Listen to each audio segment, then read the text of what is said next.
Modern culture has turned the apocalyptic beast into a kind of monster, shedding rivers of blood from his youth and leaving behind mountains of corpses. But theologians imagine him differently. The image of the Antichrist, replicated by a good 100 mystical thrillers, has become as familiar to us as Count Dracula. For teenagers, he seems like one of the links in a long chain of horror stories, along with sinister dead people or aliens. And for adults, crushed by everyday life, he is a guide to the world of mysticism, to a realm that, although chilling, stands above the worldly vanity. However, despite his popularity with the public, and perhaps because of it, the nature of the anti-Jesus in pop culture remains blurred. Some see him as a bloodthirsty monster who loves human flesh, others as a faceless personification of world evil, and still others as a terrible child who has been committing a chain of crimes almost since birth.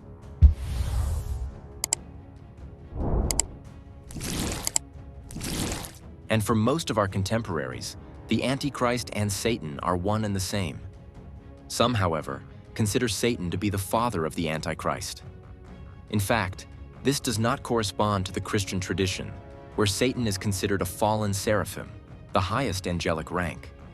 And neither angels nor demons, as immaterial beings, can have offspring.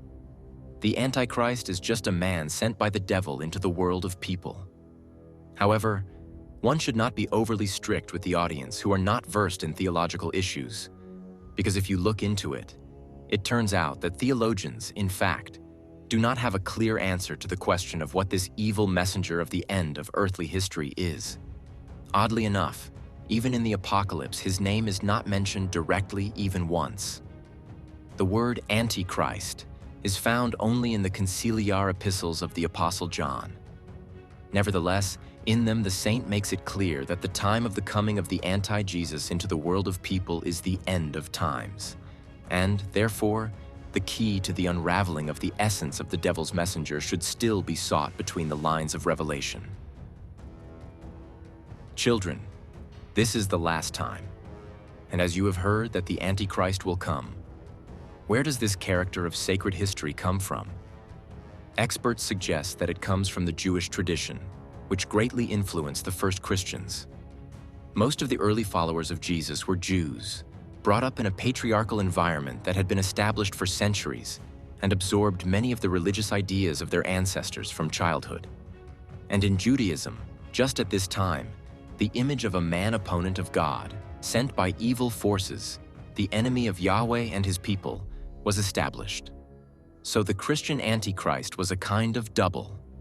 Theologians have long agreed that we should look for the image hiding behind it, the anti-Jesus, in the 13th chapter of the Apocalypse, where John tells about his vision on the island of Patmos.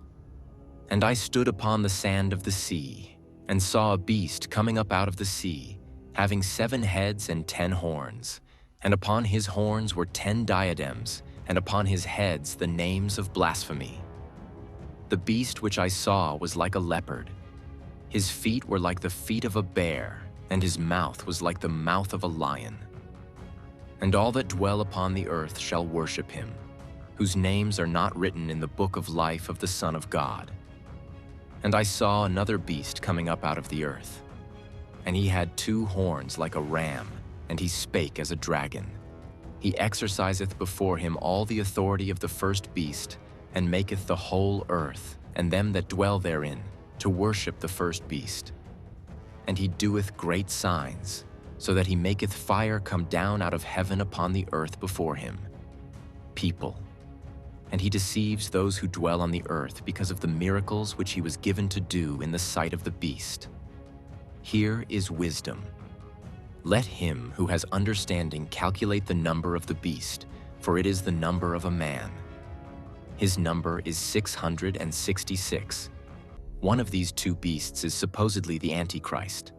Some are inclined to believe that the anti-Jesus is the first beast, the one with 10 heads. It is conventionally called a dragon.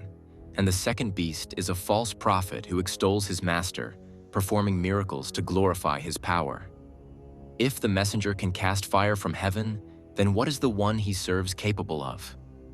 This conclusion is quite logical, because in the theological community, Satan is often called the ape of God, implying his cherished desire to become the second creator and repeat the miracle of the creation of the world.